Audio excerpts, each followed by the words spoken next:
Oi pessoal, essa é a nossa aula 2 do curso de programação de games, né? Nessa aula a gente vai falar de estrutura do jogo. Antes de falar de estrutura do jogo, a gente vai falar um pouquinho da definição do jogo. O que é um jogo, né?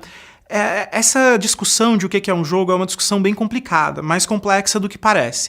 Então a gente não vai querer aqui dar uma definição definitiva e absoluta para vocês. A gente vai falar informalmente e falar de alguns elementos principais que costumam aparecer nas definições de jogo, né? Tem muita gente discutindo essas definições, muito pesquisador, tem gente que puxa mais pro lado da história, tem gente que puxa mais pro lado das regras, e a gente não quer entrar nessa discussão. O que a gente quer? A gente quer uma definição simples que seja útil pra gente para falar dos elementos de um jogo, que são os elementos que a gente vai usar quando estiver programando. Então, primeiro elemento super importante de um jogo. Um jogo, ele é interativo, né? O jogador age no jogo, ele modifica o jogo. O jogo, inclusive, é melhor quanto mais essas ações do jogador têm impacto, quer dizer, realmente tem significado e muda o que acontece no jogo. Isso é o que torna o jogo bem diferente de TV, livro e outras formas de mídia, né? Para a gente poder ser interativo, a gente tem que pegar as entradas do usuário, como que ele está tentando interagir, né? Então a gente vai ter uma aula para falar disso, e nessa aula mesmo a gente vai falar do loop principal, que é como a gente começa pegando as entradas do usuário e depois deixa essas entradas modificarem o que vai acontecer no jogo. Então a gente vai falar de loop principal e vamos ver como que a gente usa esse loop principal dentro do Phaser. Outro aspecto importante das definições de jogo são os objetivos, né? O jogo normalmente tem um ou mais objetivos, que é o que a gente quer fazer no jogo ou o que você deve fazer no jogo. Em alguns jogos, em alguns games, esse objetivo não fica tão claro. Por quê? Porque a gente faz uma divisão aí entre objetivos explícitos e objetivos implícitos. Os explícitos, né, são os que estão óbvios, estão declarados ali com o jogo. Por exemplo, derrotar um inimigo, pegar moeda, ganhar ponto, terminar uma corrida mais rápido, são objetivos que estão praticamente na descrição do jogo, né? Já os implícitos são objetivos que o sistema até suporta, então o jogo suporta você querer ter esse objetivo, mas é você que define esse objetivo. Por exemplo, ter uma aparência customizada dentro do jogo mais bonita, afogar os vizinhos na piscina no Sims, né? Criar a torre mais alta com caixas empilhadas em algum jogo com simulação, explorar o mapa inteiro, não deixar nenhum lugarzinho que você não foi, terminar o jogo sem matar nenhum inimigo, né? São coisas que você não precisa fazer para terminar o jogo, mas são objetivos que você pode se colocar. Alguns jogos têm muito mais objetivos implícitos do que explícitos, e aí o pessoal não enxerga às vezes isso e fala, não tem objetivo, então não é jogo, né?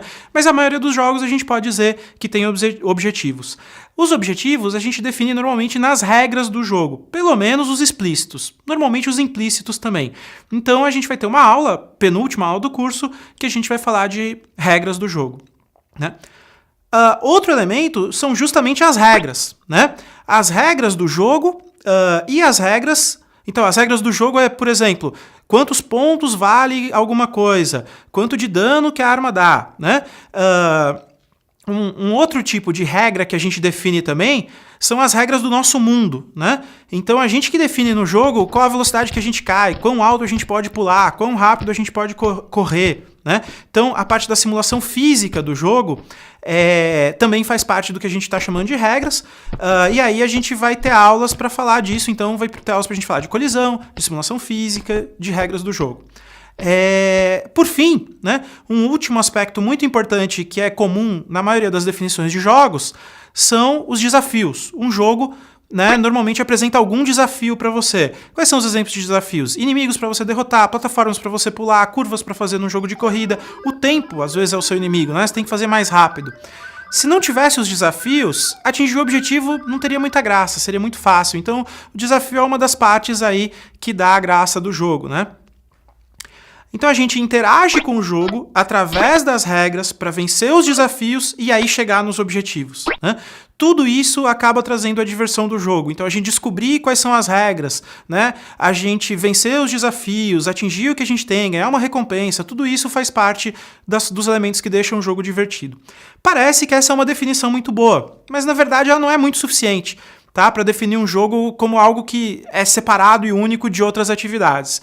Por exemplo, eu posso definir o seu emprego com esses mesmos elementos, né? Você tem objetivos, você tem regras que você tem que seguir, você tem desafios que você tem que vencer. Então, essa definição, ela serve mais para a gente ver esses elementos principais. Mas a gente não vai aqui ficar discutindo filosoficamente definições de jogo, vamos parar por aqui e vamos ver um pouco mais sobre esses elementos e sobre a estrutura do jogo.